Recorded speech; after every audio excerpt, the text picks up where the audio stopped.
अस्सलाम वालेकुम, मैं हूं अब्दुल बासित हैश इंटेलिजेंस से।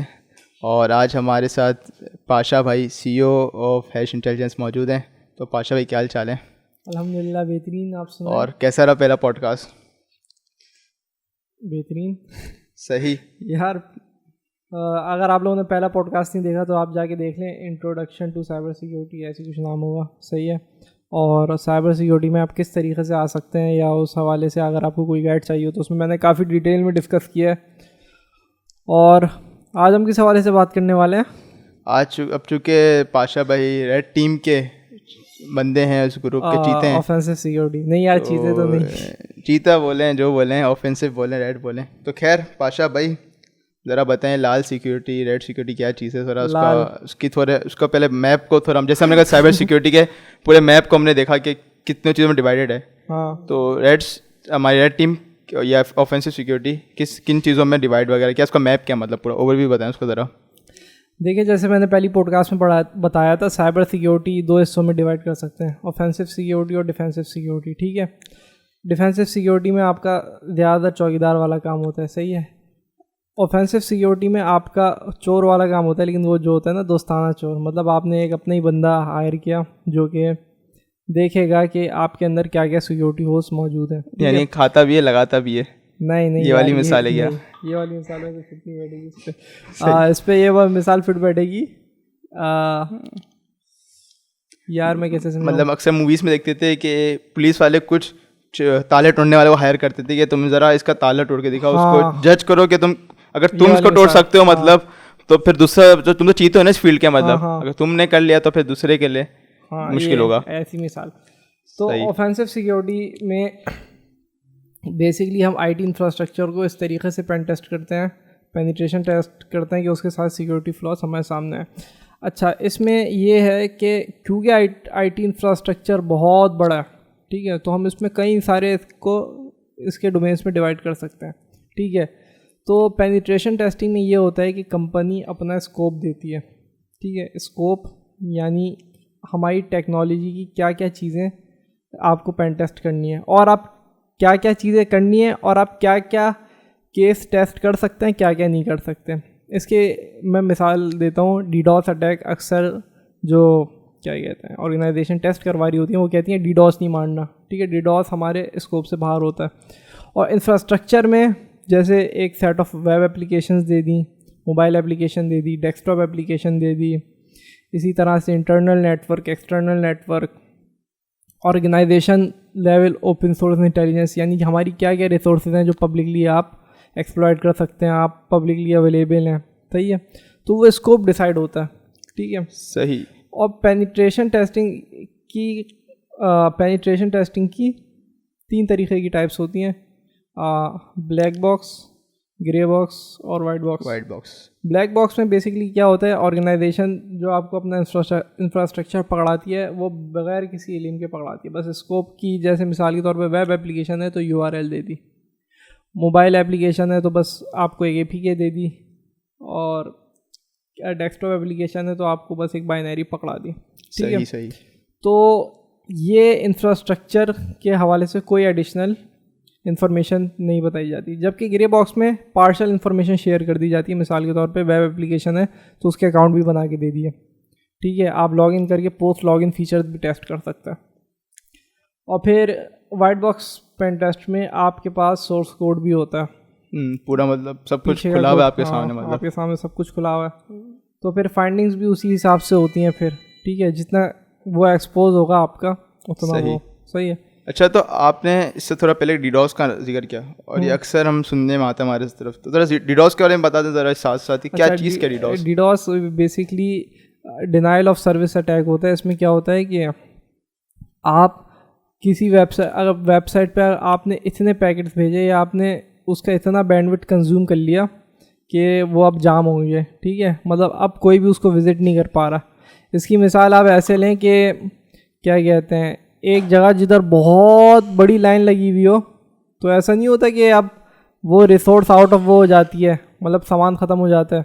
इसी तरीके से जब बोर्ड का रिजल्ट अनाउंस होता है तो हमारी यहाँ वो क्या कहते हैं, वेबसाइट डाउन हो जाती है हमारी, वेबसाइट डाउन हो जाती है, क्योंकि वो इतने यूज़र उसको विजिट कर रहे होते हैं कि वो बैंडविड्थ ख़त्म हो जाती है। सही। ठीक है, तो रिसोर्सेज आपने कभी देखा है आपका पीसी क्रैश हुआ है हैंग हो के, हाँ तो कभी कभार ऐसा होता है वो इतनी एनर्जी रिसोर्सेज आपकी कंज्यूम कर रहा होता है कि वो मतलब जो वेंडर ने सोल्यूशन दिया हुआ मतलब सर्वर वगैरह जो भी दिया हुआ है उसकी लिमिट से जब बाहर हो जाती है, कैपेसिटी होती है, जब वो ओवरवेलम हो जाते हैं उससे, सही, तो इट्स अ काइंड ऑफ मतलब जब आप चाइना की बाइक पे बैठ के 3 ट्रिपल जा रहे हो तो बाइक एक वक्त पे ना बो जाती बेचारी, तरस खाना वो, सही सही, सॉर्ट ऑफ सही, बेहतरीन, ये सीन होता है। बाकी आर्किटेक्चर जो है जिस तरह आईटी का एक स्कोप है, उस स्कोप में भी आपकी टाइप्स हैं, ठीक है।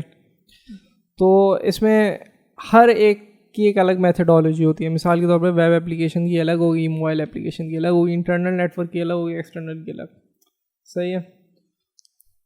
तो सही, हम कहाँ से शुरू करें? तो अब आपने हमें 3 तरह की बताई, जैसे आपने बताया कि सॉफ्टवेयर लेवल पे हो सकती है, वेब लेवल पे, अच्छा, मोबाइल या जी नेटवर्क लेवल पे, सही। तो हम वेब से शुरू करते हैं कि सबसे ज़्यादा इंटरेक्शन हमारा, अगर हम स्टार्टिंग मोबाइल तो चलें अब कुछ अरसे की याद है, हमारा वेब पे बहुत विजिट है। जैसे हमने डीडॉस की बात करी, हाँ, तो डीडॉस में वेब इफेक्ट हो रही है हमारी सबसे ज़्यादा। हाँ, कह सकते और हैं। आपने कहा कि जैसे आप कल भी बता रहे थे कि आपका भी थोड़ा वेब पे थोड़ा बहुत काम रहता थोड़ा बहुत, हाँ, तो थोड़ा वेब के बारे में बताइए कि मतलब उसको किस तरीके से मतलब आपने वो मतलब as an offensive security engineer किस तरीके से उसका अपना इफेक्ट करते हैं कि आप उसके तमाम मामलात को देखते हैं, मतलब उसमें क्या ऐसी गुंजाइश होती है वगैरह जो भी चीज़ें बताएं। अच्छा, DDoS is kind of network level attack, ठीक है। अच्छा, वेब एप्लीकेशन की वैसे कोई वल्नरेबिलिटी इसमें मैं खास नहीं कहूँगा, लेकिन नेटवर्क लेवल अटैक है, ठीक है। वेब एप्लीकेशन में बेसिकली कई सारी वो एग्जिस्ट कर सकती हैं सिक्योरिटी फ्लॉज। उसमें से हम सबसे पहले यहाँ से शुरू करते हैं कि जब हम किसी भी वेब एप्लीकेशन को विज़िट करते हैं, ये ओवरऑल टेक्नोलॉजी में ना ये उसूल अप्लाई होता है कि कहीं वो कोई चीज़ आउटडेटेड यूज़ ना कर रही हो, सही है। अगर जिस तरह वेब सर्वर्स के मैं नाम लूँ, अपाची, IIS या फिर Node.js, जैम्प, वैसे यार ये जो हम लोकली अपने सिस्टम में होस्ट करते हैं ना जैम्प, ये उसके लिए इस्तेमाल होता है, ऑफिशियली मेरे ख्याल से कोई नहीं इस्तेमाल करता होता। अच्छा, ये अपाची वगैरह ये सब करते हैं, तो खैर बड़े चीज़ें हैं। और इन सर्वर, अगर ये सर्वर आउटडेटेड है, ठीक है, तो इनमें कई सारी ख़त्म की वल्नरेबिलिटीज एग्जिस्ट कर सकती हैं, सही है। जैसे कि वो फिर टेक्निकल आपको नहीं समझ में आएंगी, जैसे कि SQL injection, cross site scripting और LFI, SSRF। तो लेकिन लोग तो समझते हैं हैकिंग तो मतलब बस यूं चुटकी बजाते हो जाएगी, आप सीधा किसी को भी एक्सेस कर लेते हैं, मतलब लोग तो ये समझते हैं। वेब एप्लीकेशन, हाँ वो नहीं, एक मैं वीडियो देख रहा था, वो भी उसने काफ़ी चीज़ें बताई, लेकिन कहा ये ना हैकर्स जो होते हैं ना, ये बेसिकली इन्हीं के पास इतनी टेक्निकल वो होती है कि वो कर सकें, मतलब वो भी ये नहीं कहते यार ये कोई भी कर देगा उठ के बच्चा, ठीक है। टेक्निकल एस्पेक्ट से अगर आप देखें तो ये एक वल्नरेबिलिटी, आउटडेटेड वर्जन में वल्नरेबिलिटीज एग्जिस्ट करती हैं और एक्सप्लॉइट कभी कभार कुछ चीज़ों का पब्लिक हो जाता है, ठीक है। उनके POCs होते हैं, मिसाल के तौर पे किसी को टेक्निकल डिटेल्स नहीं भी पता, लेकिन उसको उस वल्नरेबल आउटडेटेड वर्जन का एक्सप्लॉइट मिल जाए, वो उठा के रन कर देता है, ठीक है। ज़रूरी नहीं कि उसको उसके अंदर की डेप्थ पता हो। तो ये एक चीज़ है वेब एप्लीकेशन में। दूसरी चीज़ वेब एप्लीकेशन में अगर हमें देखनी होती है, वो सबसे पहले हम इंफॉर्मेशन गैदरिंग से शुरू करते हैं ना, तो कहीं कोई सेंसिटिव डायरेक्टरी तो डिस्क्लोज नहीं हो रही, ठीक है। कोई ऐसी वेब एप्लीकेशन, आपको पता है ना वेब एप्लीकेशन में फाइल्स वगैरह अपलोड करते हैं, तो कहीं ऐसी कोई सेंसिटिव फाइल तो लीक नहीं हो रही, कहीं कोई ऐसी सेंसिटिव डेटा तो लीक नहीं हो रहा।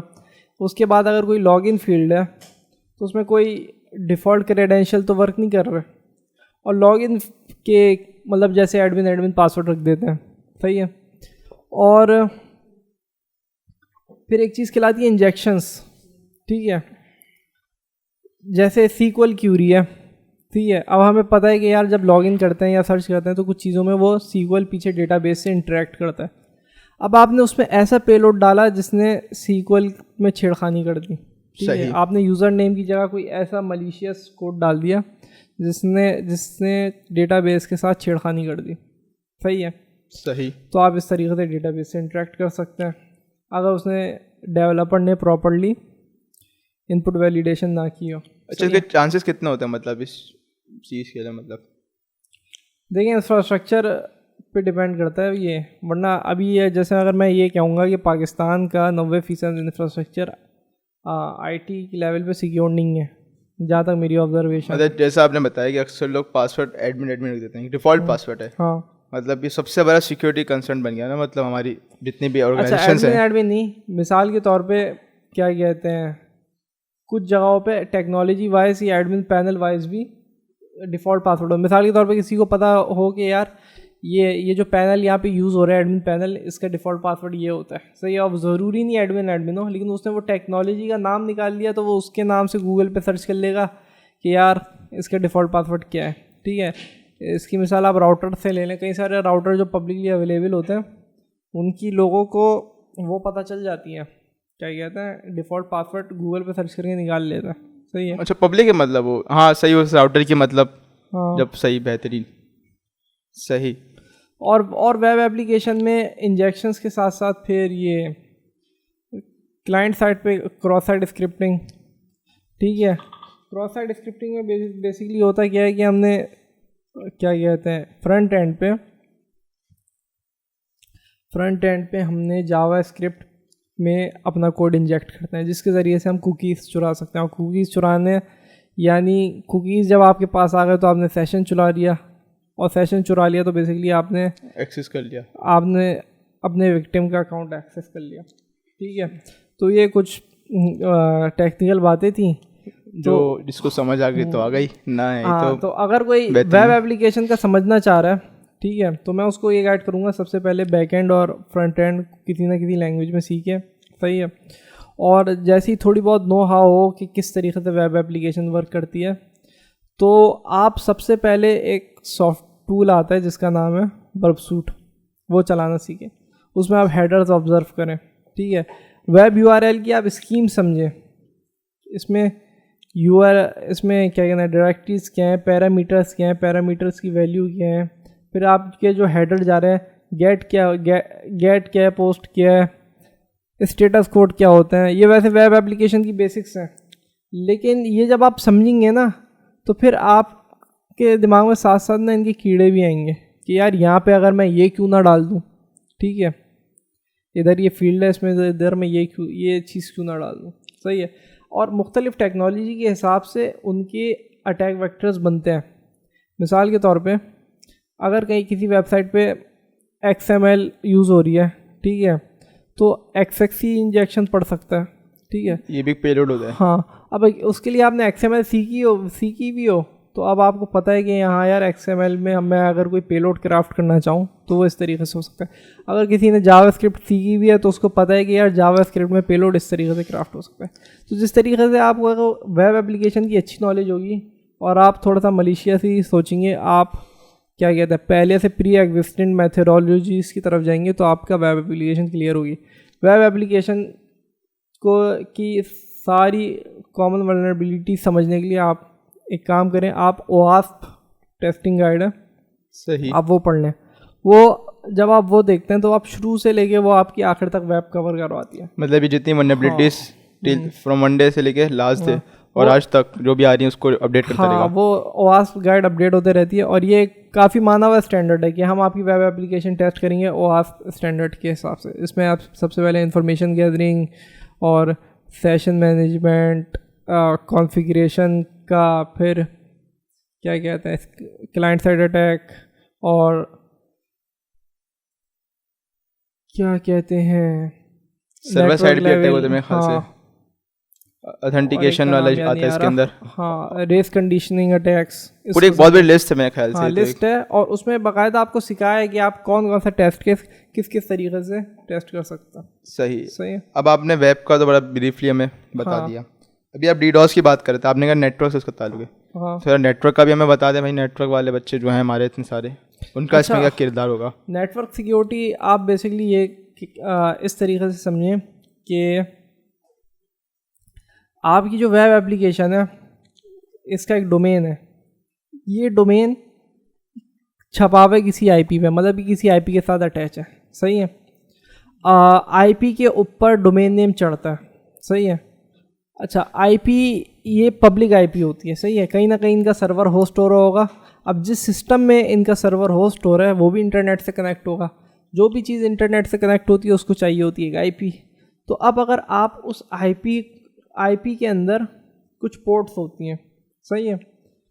आईपी के अंदर पोर्ट्स आप इस तरीके से समझ लीजिए जिस तरह आपके कंप्यूटर में कई सारी पोर्ट्स होती है ना डेडिकेटेड सर्विसेज के लिए, कि यार इधर माउस का वो लगाना है, इधर कीबोर्ड लगेगा, इधर स्क्रीन अटैच होगी। इसी तरीके से हमारी आईपी पे भी कुछ डिफरेंट टाइप की सर्विसेज वो होती हैं। जैसे कि मिसाल के तौर पे अगर आपको वेब एप्लीकेशन रन करना है तो उसकी डिफ़ॉल्ट पोर्ट ज़्यादातर 80 या 8080 होती है, जिस पे आपका वेब एप्लीकेशन रन होता है। सही। तो अगर आप पोर्ट स्कैन करेंगे, ठीक है, पोर्ट स्कैन एक टूल जिसका नाम है Nmap, आप उसके ज़रिए से करते हैं, या फिर और भी तरीक़े मैं ऐसी उसके लिए बता रहा हूँ कि ये एक बेसिक मशहूर टूल है ये। तो हाँ, मशहूर टूल है।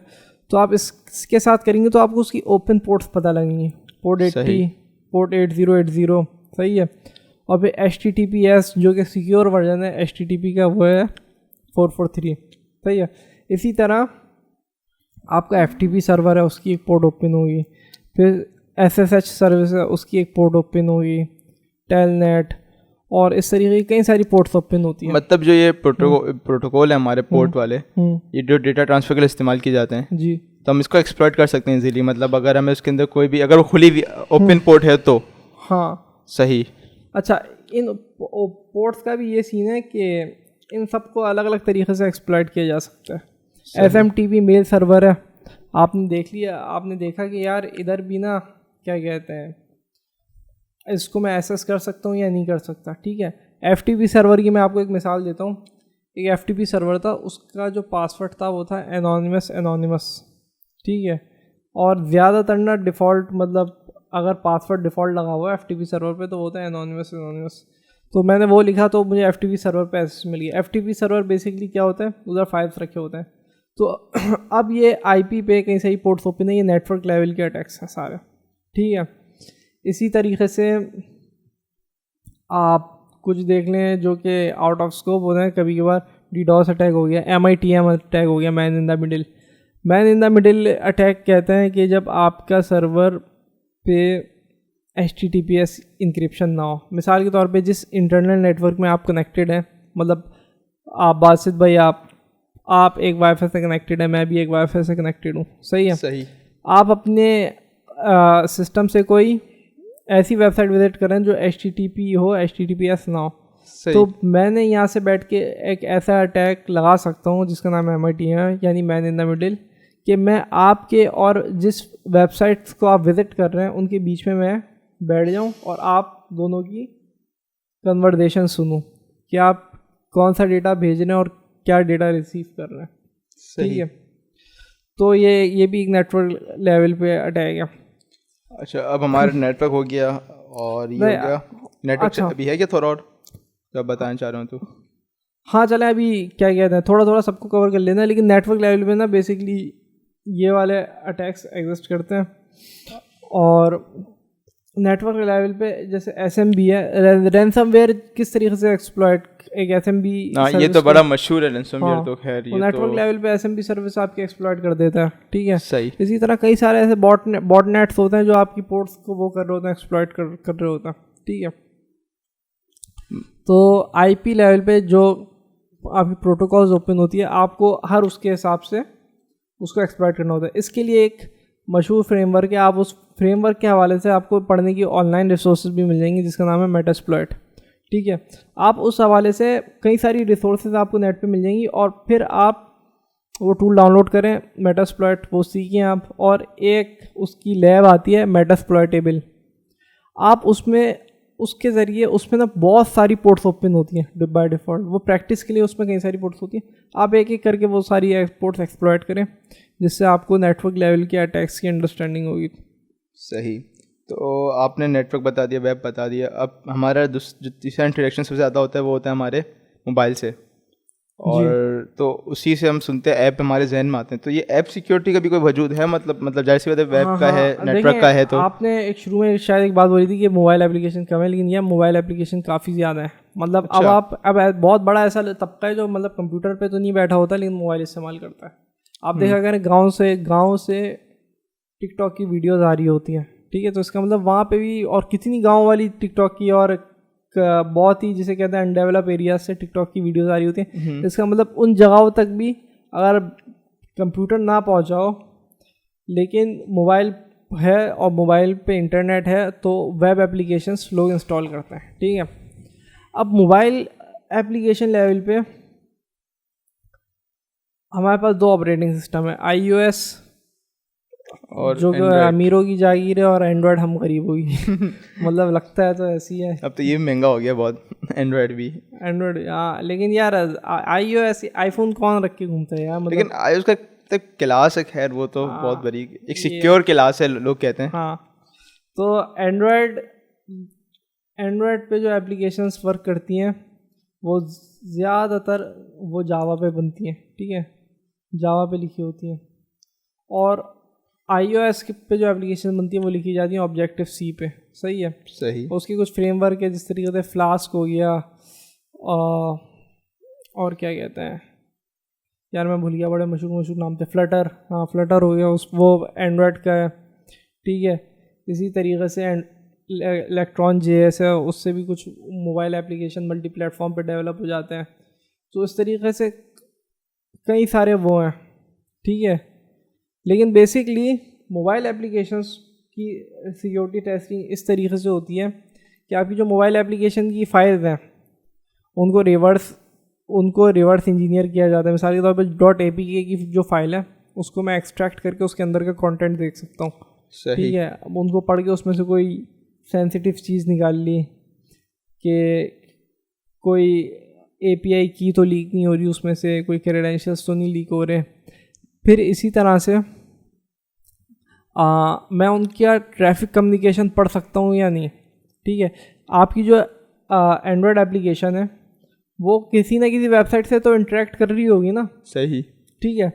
अब मोबाइल एप्लीकेशन में ये मसला ये आता है कि आप मोबाइल में कुछ एप्लीकेशन में ना रूट प्रोटेक्शन होती है, सही है, कि आप नॉन रूटेड डिवाइस में वो एप्लीकेशन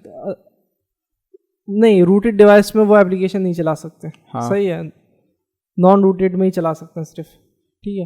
तो उसके लिए क्या करते हैं, टेस्टिंग के लिए हम क्या करते हैं, फ़ोन रूट कर लेते हैं, या फिर एक जेनी मोशन एक वर्चुअल मशीन आती है जो हम अपने सिस्टम में यानी अपनी डेस्कटॉप एप्लीकेशन में इस्तेमाल करते हैं, डेस्कटॉप एप्लीकेशन के तौर पे इस्तेमाल करते हैं, उसमें APK आपकी इंस्टॉल भी हो जाती है। अब तो खैर वर्चुअल इन्वायरमेंट काफ़ी हो गया कि मतलब आप एंड्रॉयड की एप्लीकेशन अपने विंडोज़ में चला सकते हैं, सही है, या लिनक्स में। तो इससे क्या फ़ायदा होता है कि यार आपको मोबाइल भी रूट नहीं करना चला। अच्छा, उसमें आप जो भी मोबाइल का मॉडल चूज़ करेंगे, जो भी उस क्या कहते हैं एंड्रॉयड का वर्जन इस्तेमाल करेंगे, आप उस हिसाब से VM आपका आ जाएगा, उसमें आप अपनी एप्लीकेशन होस्ट करके उसकी टेस्टिंग करें, सही है। लेकिन वो भी उसका भी क्या सीन होता है, वो VM सेटिंग्स कुछ एप्लीकेशन होती हैं वो डिटेक्ट कर लेती हैं। तो एक टूल आता है फ्रीडा जिससे हम ये चीज़ें बाईपास भी कर सकते हैं, ठीक है। मतलब आपने या तो डीकम्पाइल किया और उसकी कोडिंग चेंज करके उसको वापसी कंपाइल किया ताकि आप वो प्रोटेक्शंस हटा दें, या फिर दूसरा तरीका ये है कि आपने फ्रीडा के ज़रिए से लाइव आपने वो रिक्वेस्ट इंटरसेप्ट करके आपने वो सारी प्रोटेक्शंस हटा दी। कौन कौन सी, VM चेक और रूट चेक, रूट डिटेक्शन, सही है। एक और चीज़ होती है SSL पिनिंग, वो भी आप फ्रीडा के ज़रिए से बाईपास कर रहे हैं। SSL पिनिंग बेसिकली ये होती है कि आपकी एप्लीकेशन जब इंटरनेट से इंटरेक्ट करती है तो वो ट्रैफिक हम देख नहीं सकते अगर उस पर SSL पिनिंग हुई हुई है, ठीक है। आप उसको बाईपास करके आप वो पूरा कम्युनिकेशन पढ़ सकते हैं जो आपकी मोबाइल एप्लीकेशन वेब सर्वर के साथ कर रही है, ठीक है। सही। ये बेसिक ओवरव्यू था। बाकी जो वेब वाली वल्नरेबिलिटीज़ हैं वो मोबाइल में भी एक्सिस्ट कर सकती है, मिसाल के तौर पे ब्रूट फोर्स अटैक, या फिर जैसे कहते हैं अकाउंट्स में आईडोर, ठीक है। इसी तरीके से तो ऐसे इसी सवाल तक तो हम क्या कह सकते हैं कि जो वेब को एक्सप्लॉइट करने तरीका है कि मतलब पेलोड बना के आप काम करना, इसी तरीके से ये चीज़ मोबाइल में भी आती है। मतलब जो आपके ऐप मतलब ऐप सिक्योरिटी है या वेब सिक्योरिटी, दोनों का जो काम करने का जो फ्रेमवर्क है क्या तकरीबन सेम है क्या? नहीं, कुछ हद तक कुछ चीज़ें मतलब तो जैसे इंजेक्शंस हैं वो तो मोबाइल एप्लीकेशन में भी पढ़ेगा, वेब एप्लीकेशन में भी पढ़ेगा, डेस्कटॉप एप्लीकेशन में भी पढ़ सकता अच्छा। है। तो कुछ चीज़ें जो through out the cheese same होती है, लेकिन कुछ टेक्नोलॉजी वाइज में कुछ डिफरेंस होते हैं। मिसाल के तौर पे वेब एप्लीकेशन में कोई कई सारे ऐसे अटैक वेक्टर्स होते हैं जिस तरह मोबाइल एप्लीकेशन में होते हैं insecure file write. Mobile application की vulnerability है कि एक फाइल राइट कर रही है आपकी मोबाइल एप्लीकेशन आपके मोबाइल के अंदर ही, लेकिन वो कोई खोल के पढ़ सकता है, ठीक है। तो ये एक वल्नरेबिलिटी आप देखा करें, जो आपकी व्हाट्सएप की फ़ाइल होती हैं कुछ, मिसाल के तौर पे व्हाट्सएप का जो हमारी आपकी चैट है वो एक बहुत ही ऐसे फॉर्मेट में सेव होती है जो कि बहुत इनक्रिप्टेड होता है, सही है। और इसी तरीके से एक और चीज़ होती है मोबाइल एप्लीकेशन में इनसिक्योर लॉगिंग, ठीक है। यानी आप जो भी चीज़ टैप कर रहे हैं वो कहीं लॉक तो नहीं हो रही है जिससे वो दूसरी एप्लीकेशन उसे पढ़ ना सके, नहीं पढ़ सके मेरा मतलब। तो अगर कोई पढ़ सकता है तो ये यानी ये कि वल्नरेबिलिटी है। तो ये कुछ technology specific wise web application mobile application में फ़र्क आ जाता है। सही। सही। और अभी हमने मेरे ख्याल 3 हमने मुख्तलिफ फ्रेमवर्क्स की मतलब चीज़ों को चेक किया, मतलब हमारी नेट पे हो गई, वेब एप्लीकेशन हो गई, या फिर मोबाइल एप्लीकेशन। अच्छा, जिस तरीके से मैंने OWASP का बताया ना, इसी तरीके से इनकी OWASP वालों की एक और मोबाइल टेस्टिंग गाइड भी मौजूद है। अच्छा। आप सर्च करेंगे तो आपको मिल जाएगी। उसमें पूरा जिस तरीके से OWASP web application testing guide में आपका है कि पूरा आपको स्टेप बाय स्टेप बताया, पहले ये करना है, ये करना है, ये करना है। इसी तरह मोबाइल एप्लीकेशन की अभी पूरा फ्रेमवर्क मौजूद है जिसमें आपको इन्फॉर्मेशन गैदरिंग से लेके क्या कहते हैं एप्लीकेशन को किस तरीके से एक्सप्लॉइट करना है वो सारी डिटेल में मौजूद है, सारे यूज़ केसेस जो कि उसके बन सकते हैं। सही। अब अगले अगर हम बढ़ते हैं, हमारे आखिरी जो हमारा मेन एक और वो था जो फ्रेमवर्क था वो था operating system level security, desktop application या फिर हाँ सही। तो यार इसमें मैंने कई सारी चीज़ें देखी हैं, ये थोड़ा सा बहुत हार्ड समझा जाता है और ये काफ़ी लोग नहीं कर सकते। मैं ऐसे लड़कों से मिला हूँ जो कि कर्नल एक्सप्लॉइटेशन करता है। ये क्या होती है कर्नल एक्सप्लॉइटेशन, ज़रा बताएं ज़रा। कर्नल बेसिकली आपका जो ऑपरेटिंग सिस्टम है, ठीक है, आपके ऑपरेटिंग सिस्टम और सॉफ्टवेयर के दरमियान बेसिकली एक कम्युनिकेशन का मीडियम है, ठीक है। और इस लेवल की एक्सप्लॉइटेशन बहुत ही ज़्यादा ना ऑपरेटिंग सिस्टम लेवल की होती है, सही है। मिसाल के तौर पे प्रिविलेज एस्केलेशन एक अटैक होता है, सही है, जिसमें आपको नॉर्मल यूज़र से अपने आप को एडमिन यूज़र बनाना है। अब इसमें क्या है कि आपने इसमें कोई कर्नल का एक्सप्लॉइट आ गया ना आपका, ठीक है, तो आपने कमांड लाइन से एक चीज़ रन की जिसके ज़रिए से आप नॉर्मल यूज़र से एडमिन यूज़र बन गए। सही। तो क्या कहते हैं डेस्कटॉप एप्लीकेशन की भी पेन टेस्ट हो रही है। डेस्कटॉप एप्लीकेशन यानी मिसाल के तौर पे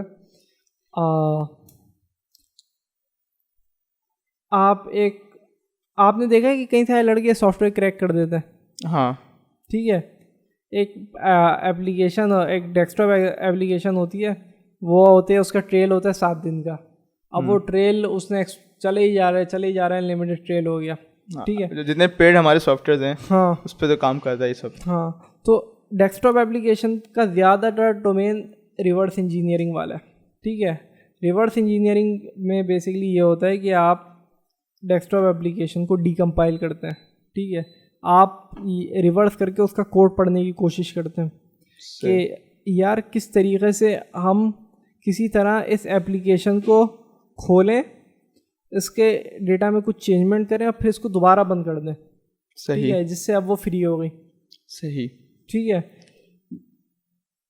और कई सारे सॉफ्टवेयर इसी तरीके से क्रैक करके बेचे जाते हैं, सही है।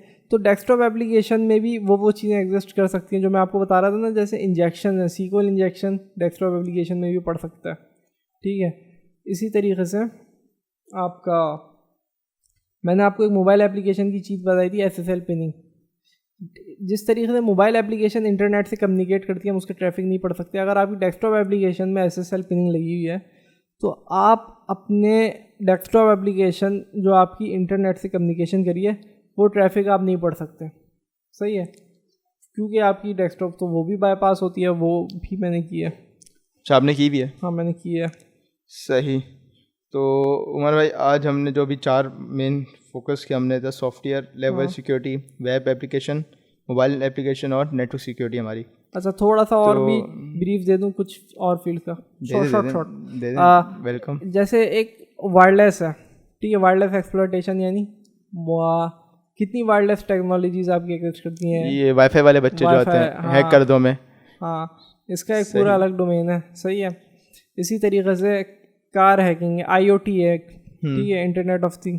स्काडा हैकिंग है। स्काडा हैकिंग समझ लें आपका जो मुल्क का इंफ्रास्ट्रक्चर है ना, ट्रैफिक लाइट्स हो गई आपकी, जो आपके रोडों पे स्क्रीनें लगी होती हैं, और जो आपके इलेक्ट्रॉनिक वाटर पंपिंग एरियाज होते हैं, सिग्नल है हमारा, ट्रैफिक सिग्नल। हाँ, या हमारे कैमरा लगे हुए हैं कैमरास हैं, ये स्काडा हैकिंग भी हो सकती है। ये भी एक ऑफेंसिव सिक्योरिटी की फील्ड है। सही। कि फिर मालवेयर डेवलपमेंट है। आप एक मालवेयर लिख रहे हो ऐसा जो कि क्या कहते हैं, तबाही मचा दे। वायरस लिख रहे हो आप? हाँ, एक वायरस लिख रहे हो, मतलब बेसिकली मालवेयर डेवलपमेंट है। तो इस तरीके से काफ़ी सारे ऐसे शोबे हैं। तो अगर आप रेड टीमिंग की तरफ भी आ रहे हैं तो आप बिलउमूम कुछ चीज़ें सीख सकते हैं, लेकिन आप स्पेशलाइजेशन भी कर सकते हैं कि आपने यार, हम कहते हैं यार ये जो है ना, ये मोबाइल का चीता है, या फिर ये जो है ये जैसे एक्टिव डायरेक्टरी हो गई, जो मैंने आपको इंटरनल नेटवर्क में मैंने बताया नहीं। एक्टिव डायरेक्टरी कई सारे लोग ऐसे हैं जो इसमें अलग से स्पेशलाइजेशन करते हैं। सही। ये नेटवर्क से होती है ताल्लुक। हाँ, नेटवर्क एक्सप्लॉयटेशन में जब आपको इंटरनल नेटवर्क का एक्सेस मिलता है, उसमें एक्टिव डायरेक्टरी यूज़ हो रही होती है। एक्टिव डायरेक्टरी के अपने अटैक्स हैं, आप उसकी एक अपनी दुनिया पूरी। मतलब हम यूँ कह सकते हैं कि कहने को सिर्फ ऑफेंसिव सिक्योरिटी एक नाम है, लेकिन बहुत बड़ी, मतलब इसमें मतलब बहुत सारी चीज़ें आप, बहुत सारी चीज़ें आती हैं इसमें। खाली वेब एप्लीकेशन नहीं है, उसमें आप कई सारी चीज़ों में जा सकते हैं और मल्टीपल क्या स्किल्स अडॉप्ट कर सकते हैं। सही, बहुत शुक्रिया। तो इन दी एंड मतलब अगर आप कोई टिप देनी चाहे, मतलब जो बंदा सिक्योरिटी का उसका दिल तो हो रहा है लेकिन वो कंफ्यूज है कि वो रेड टीम में जाए ब्लू टीम में जाए, तो रेड टीम के बारे में उसको कुछ बताएं थोड़ा। अगर उसको अगर आना है तो किन मेथोडोलॉजी बताएं कुछ उसको, था कि वो उस पास से गुजरते क्या कहते हैं, क्योंकि मैं रेड टीमिंग हूँ तो मैं उसकी तरफ बायस्ड हूँ। जाहिर सी बात है कि यार ज़्यादा प्रिफेयर आप इसको करें कि यार मैंने देखा है वैसे ब्लू टीमिंग वालों को, उनका बहुत ज़्यादा एनालिटिकल और सोच विचार और उसका काम होता है ना। जैसे कहते हैं इतनी बड़ी बड़ी रिपोर्टें, हर 2 दिन बाद रिपोर्टें, हर 2-3 दिन बाद रिपोर्टें। तो मैं बुराई नहीं कर, मैं ऐसी कह रहा हूँ कि यार बहुत बोरिंग लगता है मुझे। सही। मतलब लेकिन अगर आप उसको रेड टीमिंग से कंपेयर करें, आप एक जगह घुस के आप हैकिंग कर रहे हैं, ठीक है, आपके सामने एक चीज़ मौजूद है, तो यार आपको कुछ मिला तो आपको एक गूज़बम्प्स मिल रहे हैं, या फिर आपको एक डोपामिन मिल रहा है, अबे हाँ यार अब ये मिल गया, अब ये भी एक्सप्लॉइट हो सकता है, अब यहाँ से आप यहाँ भी घुस सकते हैं, आप ये भी कर सकते हैं, ठीक है। तो उसका जो एक्साइटमेंट का लेवल है और जितनी प्रैक्टिकलिटी आपको ऑफेंसिव सिक्योरिटी में मिलती है ना, ये समझें गेम है। मतलब hack the box, try hack me, ये सब आप जाएं, मुझे तो ये गेम लगता है कि यार मैं कोई गेम खेल रहा हूँ, मतलब हैकिंग इस तरीके से। और आपने कहा कि कोई इस तरफ आना चाह रहा है तो क्या करे, आप पिछली पॉडकास्ट सुन सकते हैं जिसमें मैंने बताया कि कम से कम IT बेसिक्स कंप्लीट करें। IT बेसिक्स कंप्लीट करने के बाद आप देखें आप किस तरफ जा सकते हैं। आप वेब एप्लीकेशन डेवलपमेंट में आपने थोड़ी बहुत की हुई है तो आप उस तरफ जाएं। कुछ लोगों ने C या C++ बहुत किया हुआ होता है, वो मालवेयर डेवलपमेंट की तरफ या डेस्कटॉप एप्लीकेशन पेनिट्रेशन की टेस्टिंग की तरफ जा सकते हैं। कुछ लोगों ने मोबाइल एप्लीकेशन के कोर्सेज किए हुए होते हैं, सही है, आप वो करें। इन सारी बातों से आपको एक चीज़ का तो अंदाज़ा हो रहा होगा यार, बंदे का बैकग्राउंड IT का होना चाहिए, ठीक है, सही, या किसी ने वेब डेवलपमेंट के कोर्सेज किए हुए। तो अगर किसी का IT का बैकग्राउंड है और उसका जाहिर सी बात है प्री रिक्वेस्टेड कुछ नॉलेज होगी उसकी, तो वो उस हिसाब से ये देखे कि वो IT की वो ऑफेंसिव सिक्योरिटी किस साइड जा सकता है, या फिर मल्टीपल फील्ड भी अडॉप्ट कर सकता है। ठीक है हज़रत। तो बहुत शुक्रिया पाशा भाई, CEO हैं हमारे हैश इंटेलिजेंस के। तो जितने भी व्यूअर्स देख रहे हैं अब तक, उन सब का बहुत बहुत शुक्रिया। तो आज के लिए जज़ाकिल्लाह, अल्लाह हाफ़िज़।